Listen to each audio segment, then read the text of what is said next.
my channel. I'm trying like a different thing. I'm not really sure where to film. I've been trying to like film more in front of windows, and it's just kind of hard. Like, we don't really have a lot of space for filming, and I don't like have any lights yet. And I'm not really sure if I want to get lights, because natural light I feel like looks just as good. So I'm sorry that like all the backgrounds are like always different, it seems like, but whatever.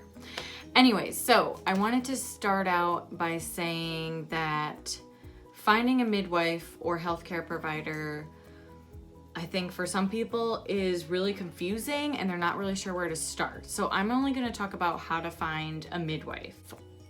To start off, let's jump into the video.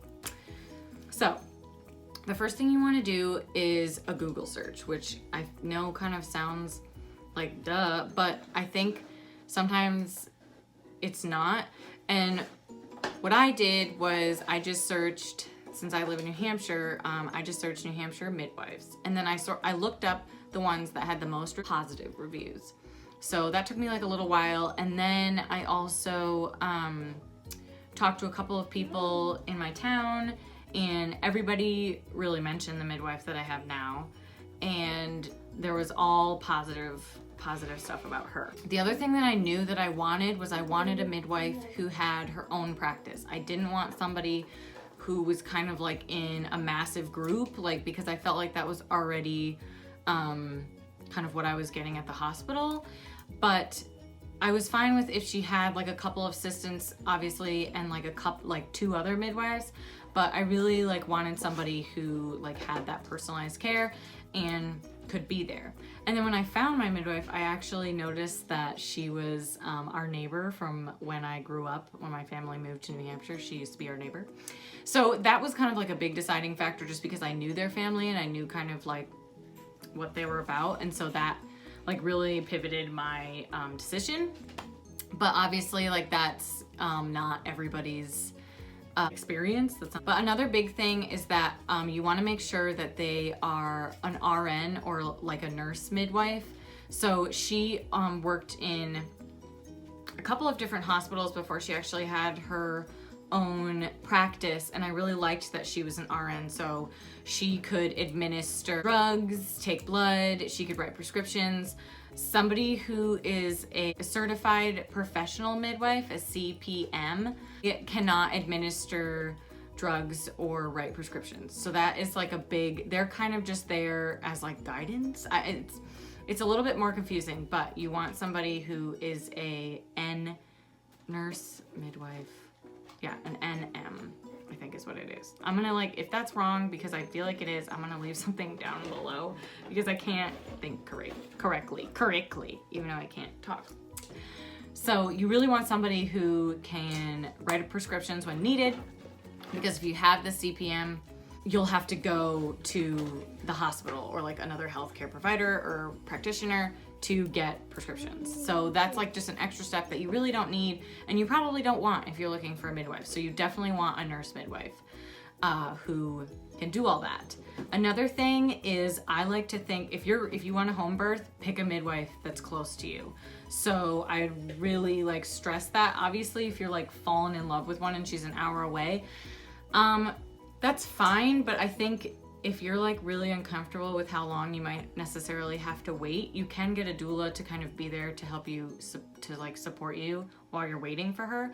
But my midwife literally lives like streets down from us. So that was like another big thing that I really liked, was that she was local. So I didn't have to necessarily like wait for her to come to our house. Another thing is, I definitely think it's important that your midwife has a backup midwife and an assistant.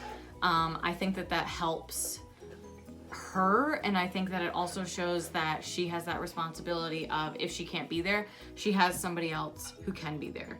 Also, a big thing is, does she take insurance? Ask her which insurances she accepts and how much her actual midwife fee is. That's another big thing. A lot of times you have to pay her by, well, at least ours was this way. You have to pay them by like 37 to 38 weeks is when like her fee is due. And then obviously insurance is kind of like a different payment thing going on, but definitely check that she's in network for you. I called our insurance and she's been in network for us for like all of the insurances that we had because they changed. And yeah, anyways, that's another video about insurance.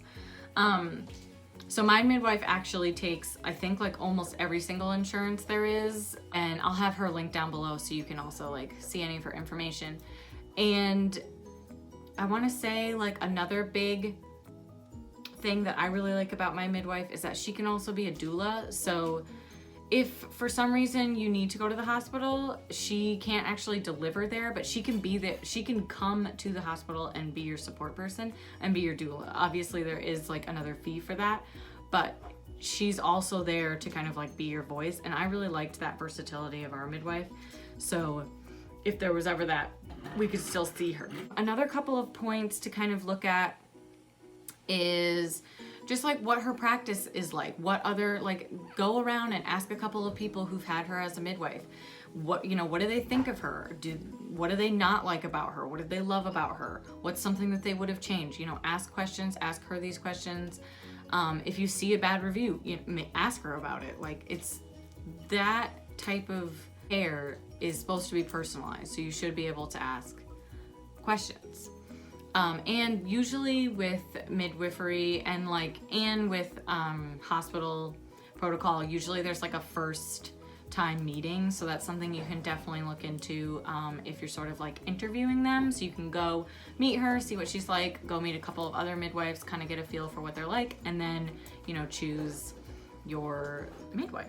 We actually went and looked before we even were pregnant. We interviewed with our midwife, I think once, yeah. And I didn't even interview any other ones. I just instantly knew that she was the right person. But my husband also came, and he really liked her right off as well. So yeah. Well, I think that's enough for this video, but if you're new here, hi, I'm Kim. If you haven't already, please subscribe. I've been trying to put out new videos every Monday. I want to start maybe doing 2 videos a week, but I'm not sure yet. Please like this video if you think I should do 2. And if you have any questions or if you have any requests, please leave them down below. And I'll see you in my next video. Bye.